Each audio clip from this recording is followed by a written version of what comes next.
ప్రసన్న కుమార్ రెడ్డి గారు 7వ తారీఖున వైఎస్ఆర్సీపీ విస్తృత స్థాయి సమావేశంలో ఆయన కార్యకర్తలకి దశ దిశ చూపిస్తారని, లేదంటే కార్యకర్తలకి గ్రామాల్లో తెలుగుదేశం పార్టీ ఏదైనా తప్పులు చేస్తే ఎక్కడికెక్కడ ఎండగట్టమని ఒక సందేశం ఇస్తారని నియోజకవర్గంలో 5 మండలాల కార్యకర్తల నాయకులు అందరూ ఎంతో ఆశగా ఎదురు చూశారు. కానీ ఒక్కసారిగా ఆయన మాటల్లో డొల్లతనం కనబడింది. ప్రెస్ స్టేషన్లో వెళ్ళిపోయాడు. ఏం మాట్లాడుతున్నాడో తెలియదు. హద్దులు దాటిపోయాడు. ఆకాశమే హద్దుగా ప్రవర్తించాడు. ఎక్కడ కూడా వేమిరెడ్డి ప్రశాంత్ రెడ్డి గారిని వ్యక్తిగత జీవితంలో అంటే ఆమెకి లేని పాపాలన్నీ మూటగట్టి నా సోదరిని అంతమ నా సోదరి నా యొక్క బావగారని వేమిరెడ్డి దంపతులని పుణ్య దంపతులని ఆది దంపతులని హోమాలు యజ్ఞాలు చేపించిన వ్యక్తి పార్టీ మారి 56,000 మెజార్టీతో గెలిచిన తర్వాత ఒక్కసారిగా ఎన్నికల ముందు కూడా ఎన్నికల్లో బీఫామ్ వచ్చి పోటీ చేసేటప్పుడు కూడా ఇదే విధంగా వ్యాఖ్యలు చేస్తే ఆ రోజు మా గౌరవ శాసనసభ్యురాలు కోవూరు సాక్షిగా కోవూరు నియోజకవర్గ ప్రజల సాక్షిగా ఆమె జీవితాన్ని విడమర్చి చెప్పింది. నేను ఒకరికి నా భర్త ఉండేరు, చనిపోయారు. నేను నా యొక్క కుటుంబ సభ్యుల అనుమతితోటి అవివాహితుడైన వేమిరెడ్డి ప్రభాకర్ రెడ్డి గారిని వివాహాడాను. దీనిలో నేను చేసిన తప్పేందని ఆమె ప్రజలకే వదిలేస్తే ప్రజలు దాని పరివాసనమే 56,000 మెజార్టీని ఇచ్చారు. అప్పుడు కూడా నువ్వు గుర్తించలేకపోయినావు.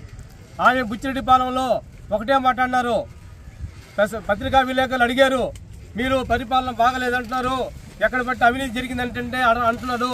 అంటే ఎవరు అంటున్నారు? పర్సంటేజీల ప్రసన్న అన్నారు. పర్సంటేజీల ప్రసన్న అనే ఒక వేమిరెడ్డి ప్రశాంత్ రెడ్డి గారు ఈరోజు కొత్తగా పేరు పెట్టలామే. మీకు 2009లో పార్టీ మారినప్పుడు కూడా ఎంతో మంది ఆ రోజు సోమిరెడ్డి చంద్రమోహన్ రెడ్డి కావచ్చు, జిల్లా తెలుగుదేశం పార్టీ నాయకులు కావచ్చు, ఆ రోజు కూడా మిమ్మల్ని ఆ వ్యాఖ్యలు చేసి ఉన్నారు. అదేవిధంగా గతంలో పోలంరెడ్డి శ్రీనివాసరెడ్డి గారు శాసనసభ్యులుగా ఆయన మీద వ్యాఖ్యలు చేసినప్పుడల్లా శ్రీనివాసరెడ్డి గారు కూడా గౌరవ శాసనసభ్యులు మీ మీద పర్సంటేజ్లు ప్రస్తానని వ్యాఖ్యలు చేస్తున్నారు. ఈరోజు కొత్తగా వేమిరెడ్డి ప్రశాంత్ రెడ్డి గారు ఆ వ్యాఖ్యలు చేసింది అవాస్తవా కాదా ఆలోచన చేయమంటామన్నా. అంతకుముందు కూడా అందరు కూడా చేశారు మీ మీద పర్సంటేజ్లు ప్రసన్న అని. అంతేగాని ఈరోజు వాంటెల్లేగా మా యొక్క శాసనసభ్యురాలు వేమిరెడ్డి ప్రశాంత్ రెడ్డి గారు మిమ్మల్ని పర్సంటేజ్లు ప్రసన్న అని ఆమె పిలిచిన బిరుదు కాదు. ఆ బిరుదు మీకు అంత ముందు ఉంటే ఆ బిరుదుని మళ్ళీ రిపీట్ చేసిందే కానీ ఆమె ఈరోజు కొత్తగా మీకు మెడల్ ఇచ్చింది కాదు. అవినీతి జరిగింది, ఇసుక ఎత్తేస్తున్నారు, గ్రాములు ఎత్తేస్తున్నారు, కింద స్థాయిలో అవినీతి జరిగిపోతుంది, మీరు పెట్టిన కోవట్లందరూ అవినీతి చేస్తున్నారు, ఎన్నో చెప్పుకోవచ్చు. కానీ అది వదిలేసి నీ తోబుట్టు అని కూడా చూడకుండా నువ్వు మాట్లాడితే 60 సంవత్సరాల రాజకీయ ఇండస్ట్రీ, మా నాన్న సమితి ప్రెసిడెంట్, మా నాన్న జిల్లా పరిషత్ చైర్మన్ చేశారు, మంత్రులు చేసామని చెప్పుకుంటూ ఒక సోదరుని కూడా చూడకుండా మీ తండ్రి చెల్లెలు ఆ ఇంటికి కోడలకు వస్తే అదే ఇంటికి మా గౌరవ శాసనసభ్యురాలు వేమిరెడ్డి ప్రశాంత్ రెడ్డి గారు కూడా కోడలుగా వచ్చారని మాటని మర్చిపోయి ఉచ్చ నీచాలు మర్చిపోయి ఒక సోదరిని మీరు మాట్లాడిన విధానం చూస్తే ఈరోజు రాష్ట్రంలో 175 నియోజకవర్గాల్లో 151 మంది శాసనసభ్యులు, శాసన మండలి సభ్యులు, అదేవిధంగా జిల్లా పరిషత్ చైర్మన్లు, వివిధ స్థాయిలో ఉన్న ప్రతినిధులు అందరూ కూడా ఈరోజు ముక్త ఖండంతో ఖండించారంటే అది వేమిరెడ్డి ప్రశాంత్ రెడ్డి అంటే అని కూడా ఈ సందర్భంగా తెలియజేసుకుంటున్నాం. వేమిరెడ్డి దంపతులకున్న బ్రాండు అదిని కూడా ఈ సందర్భంగా తెలియజేసుకుంటున్నాం. ఈరోజు జగన్మోహన్ రెడ్డి గారు కూడా మీలో ఏదో ఫోన్లో మమ్మల్ని విచారించారని చెప్పుకున్నారే కానీ ఈ రోజు కూడా జగన్మోహన్ రెడ్డి గారు కూడా పబ్లిక్ గా పత్రికా ప్రకటనలో ఎక్కడ కూడా వేమిరెడ్డి ప్రశాంత్ రెడ్డి మీద అతను మాట్లాడింది కరెక్ట్, అతను మీద ఇంటి మీద దాడి చేసిన విషయం ఈ రోజు కూడా ఖండించలేదు. మీ రాష్ట్ర అధ్యక్షుడు అంటే ఆలోచన చేసుకో ప్రసన్న కుమార్ రెడ్డి, నువ్వు చేసిన తప్పని కూడా మీ అధ్యక్షుడు కూడా గ్రహించున్నాడని కూడా ఈ సందర్భంగా చెప్పక మానదు. ఎవరైనా సమాజం ఇటువంటి ఓట్లను ఖండించాలి. ఇటువంటి రాజకీయ కోణంలో చూడండి, వ్యక్తిగత దోషంలో పోవాకండి. కనీసం సామాన్య కుటుంబాల్లో చిన్న కుటుంబాల్లో చిన్న క్యాస్టుల్లో ఉన్న వాళ్ళు కూడా ఈరోజు అక్క చెల్లెలు అన్నల తమ్ముల మీద తగులు వస్తే ఆస్తి తగులు, మా అక్క నా ఆస్తి తినేసిందనో, మా చెల్లెలు నా ఆస్తి తినేసిందనో, ఆ రోజు మా నాయన చూడలేదనో, లేదా మా అమ్మని చూడలేదనో ఇటువంటి విమర్శలు చూసామే. కానీ ఎంత కరుడు కట్టిన దేశి కూడా ఒక చెల్లెల్ని మీ ఈ విధంగా కించపరిచే మాటలు ఎక్కడ లేవు. నా కుటుంబానికి 60 సంవత్సరాల చరిత్ర ఉందంటలో నీ చరిత్ర, నీ భాష ఒకసారి తెలుసుకో.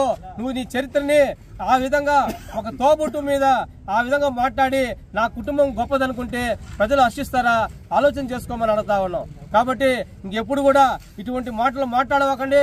ఇటువంటి మాటలు మాట్లాడినప్పుడు మీ యొక్క గ్రాఫ్ పడిపోతే కానీ పెరగదని కూడా తెలియజేసుకుంటూ, ముఖ్యంగా మొన్న మిమ్మల్ని విచారించడానికి అన్ని నియోజకవర్గాల నుంచి ఇతర జిల్లా పార్టీ కార్యకర్తల నాయకత్వాలు వచ్చాయి. ఎక్కడ కూడా వాళ్ళు ఒకటే అంటున్నారు, డిప్రిమెంటేషన్ యాక్ట్ వేసుకోండి, పరువు నష్ట దావా వేయండి, కేసులు పెట్టండి, ప్రసన్న కుమార్ రెడ్డి దోషాన్ని నిలబెట్టండి, అవకాశం మీకు ఉంది, కానీ మీరు ఎందుకు దాడి చేశారు అని అన్నారే. కానీ అక్కడ అర్థం పరమార్థం గ్రహించలేకుండా నువ్వు నీ మీద కేసులు పెట్టి నువ్వు బోన్లు ఎక్కుతావు, నీకు జైలు శిక్ష పడుతుందని చెప్తున్నారు. పక్కన నీ కాడ విచారింపుకు వచ్చిన వాళ్ళు ప్రతి ఒక్కరు కూడా అదే మాట చెప్పారు.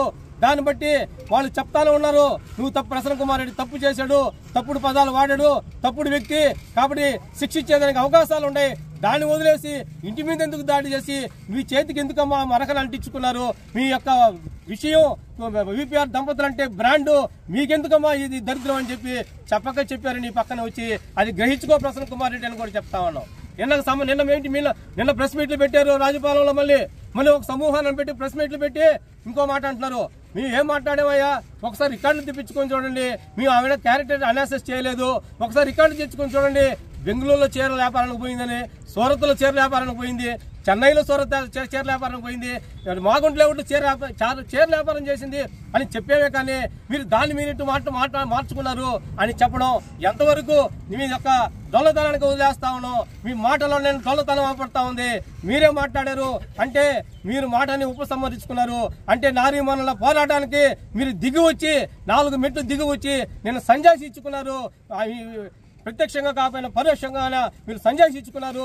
ఈ యొక్క కోవూరు నియోజకవర్గానికి, రాష్ట్ర ప్రజానీకానికి కనుక ఈ సందర్భంగా తెలియజేసుకుంటూ, మీరు గతంలోనే మీ యొక్క వైఎస్ఆర్ కాంగ్రెస్ పార్టీ నాయకత్వాలు సాక్షాత్ రామారావు కుమార్తె నారా చంద్రబాబు నాయుడు ముఖ్యమంత్రి గారి సతీమణిని మీరు అసెంబ్లీ సాక్షిగానే దూషించిన మనస్తత్వాల గల మీరు ఈ యొక్క మహిళలకి మీరు ఇచ్చే గౌరవాన్ని అంతా ఇచ్చి ఉండేది. కాబట్టి మహిళా మనులందరూ ఈ ముక్త ఖండంగా ఖండించారు.